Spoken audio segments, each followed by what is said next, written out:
Justin Herbert creeping up toward the line, leaning in. Now backs up, leaning back on his left foot, gets the shotgun snap. Looks to the left, pumps and throws left side. Too tall, it's intercepted.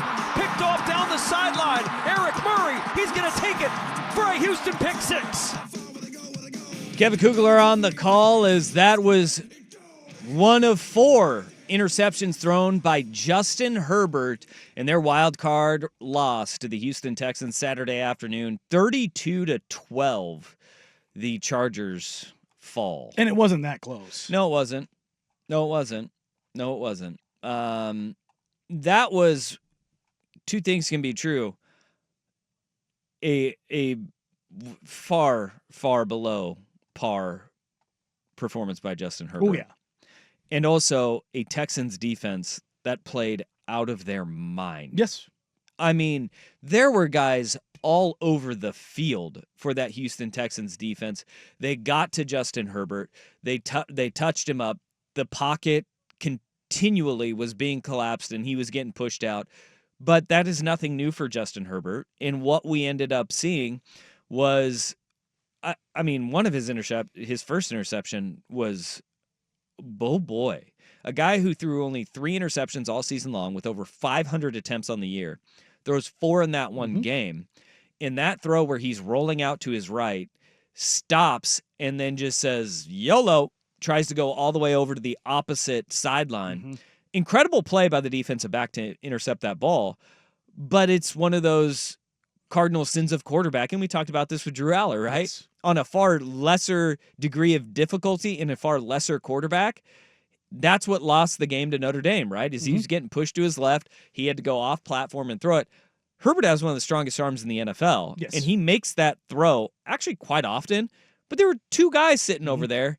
And that's the time you just say, we're going to turf it, we're going to live to play another down. And that was kind of the story of the game. Look, I mean, your all-pro voting came out, last week. Patrick Surtain II was your number 1 corner. Derek Stingley Jr. was your number 2. Seems pretty good. He is that dude. Yeah. That defense has one of the best pass rushers in the NFL in Will Anderson Jr.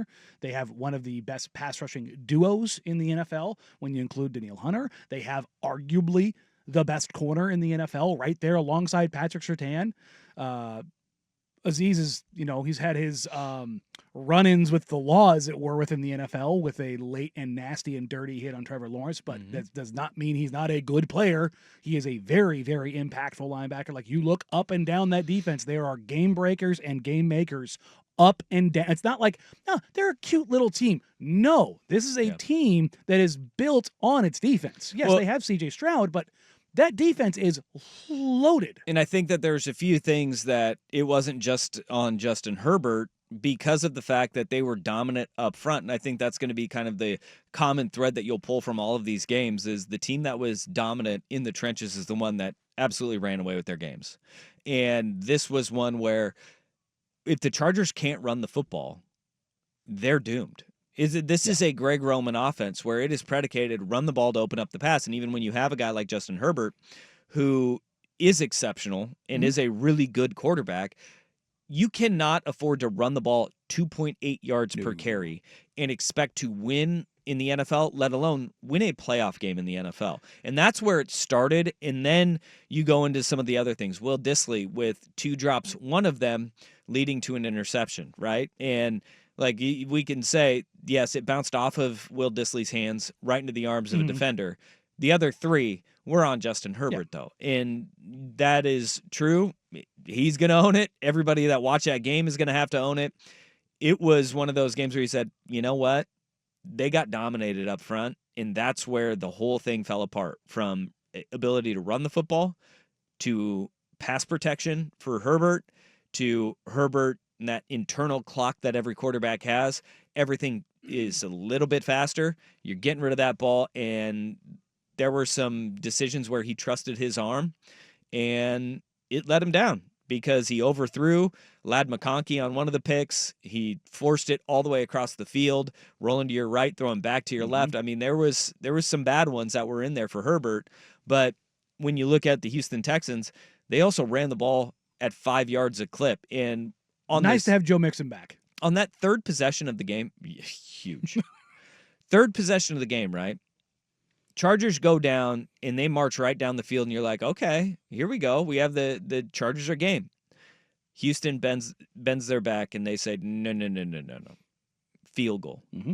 They get a fumble. When the Chargers didn't score a touchdown after the fumble on the opening drive for the Houston Texans, and they had to settle for 3 again, I said, this isn't going to bode well for LA. And it didn't, because they couldn't get 7s. You can't trade, 3s for 7s in postseason football and expect to be okay. And when CJ Stroud woke up in the last, 6 minutes of the first half, that game flipped on its head, and Joe Mixon, C.J. Stroud took over and dominated that game. And this wasn't a game where the Texans were flawless. Nope. They had their own issues. They overcame their fumbles and, not taking care of the ball, stupid penalties. You just kind of look at it like, you do it against the Chiefs, you're going to find yourself in trouble. But against the Chargers, they're not a team that can make you pay. If you're the Chargers, you failed to execute on basically every single level. The one thing I think you came out of this game with is realizing is Ladd McConkey is that guy. McConkey! Yeah, but you're going to need someone else. You're going to I'm really interested to see what the Chargers do in the draft. Do they go another wide receiver, or do they go offensive line? Because you can make a very clear and concise argument for either one being the most pressing issue. Yeah. And I don't think you're wrong. I think they'll probably go Tyler Warren. Right, they're going to be right in that range where you can get, hey, do we get the extension of the offensive line and a good receiver too?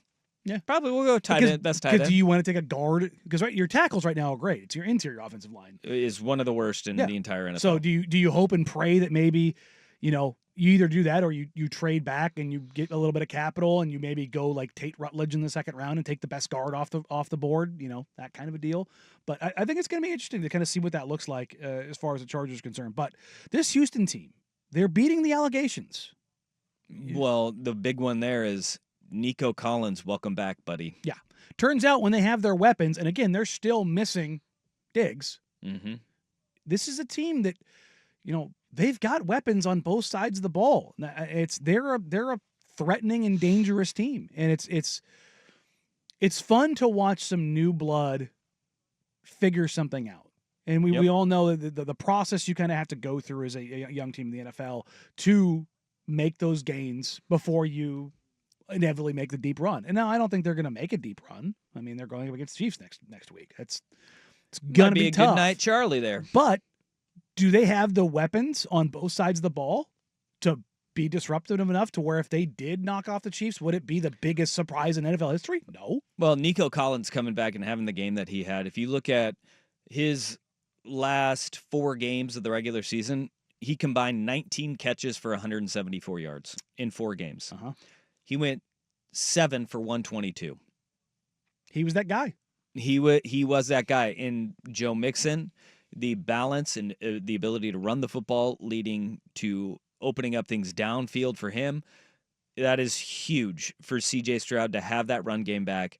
Mixon was great. C.J. Stroud played within himself, and he 22 of 33 for 282, a tutty and a pick. You're going to take that because I thought that sometimes taking sacks, it's a dirty thing because it can be a drive killer. But we've also seen C.J. Stroud, instead of taking the sack or turfing the football, putting the ball into harm's way, he took a couple. He was sacked 3 times for 21 yards. That's going to happen a few times. One of them was a big sack. Yeah. Kind of skewed that number a little bit. He played really well. And I think that they are trying to calm a lot of the issues. Up front, I still have the big question marks. Yes. Can their offensive line hold up through an entire game? Because you're not going to be able to afford yourself as slow of a start as they had against LA when you have to go to Kansas City next week. Yeah, they're going to have a different mindset, a different mentality. They know how they're going to attack. They know what they're going to want to do. Where the Chargers, this is their first time. It's not their first time back. It's Herbert's second playoff game, but this is the first time under Harbaugh. They don't have the necessary weapons. They don't have an established pattern. They don't have their identity is to be physical and do things that you associate with Jim Harbaugh, but they don't have the requisite tools and or experience to kind of exploit those things. Yeah, they didn't give up the 30-some unanswered. They only gave up 23 unanswered this playoff game. That's progress. There you go. Baby steps. From Brandon Staley. Remember when they had a 27-point lead and they blew that against the Jacksonville Jaguars? I mean, you look at the team stats in general. Like, you go 3 of 11 on third down, even with the Texans going 5 of 14. The Texans are, 10 more minutes time of possession, and that's really not that much considering 4 interceptions. Like, it's just there's so much they still have to clean up. There's so many things they have to work on. It's a fun little season for the Chargers. You're clearly better off than you were under Staley with Harbaugh. It's about, significantly better. It's about where you go from here. Like, I saw some Chargers fans kind of lamenting, what the game was, and I'm like, you had a talent deficit. Like, yeah. Very clearly. And this is, for Chargers fans to be upset about this season was a year where you made the playoffs. You were not supposed to make the playoffs. That should be kind of the, hey, we're punching up now. We are not the team that is more talented in losing games. We are a team that is still flawed. You still need another receiver outside of Ladd McConkey, even though that was a good acquisition through the draft. You need to figure out your interior offensive line. Now you need to figure out what's going to happen on your aging defense. And I know Khalil Mack said he wasn't ready to talk about retirement yet and see what the next steps are in his career. But if we're being honest, you've got a lot of money invested moving forward. You've got to figure out your cap situation. And you got to continue to knock it out of the park with the draft. And I think that's one thing that you can say. Every single team that made the playoffs this year, they have done a really good job of talent evaluation through the draft and kind of building from the ground up. That is exactly what the Houston Texans did 2 years ago, and we saw them be that team that was just happy to be there last year. They won a playoff game. They win another playoff game this year. Now you got to go on the road to a team in Kansas City where, look, they're 15-2, but let's make no mistake, they still have their flaws too. And I don't think anybody's going to expect the Chiefs to lose that game. But at the same time, if the Houston Texans bring what they brought on Saturday, coming up this weekend in Kansas City, they're going to put themselves in a decent position.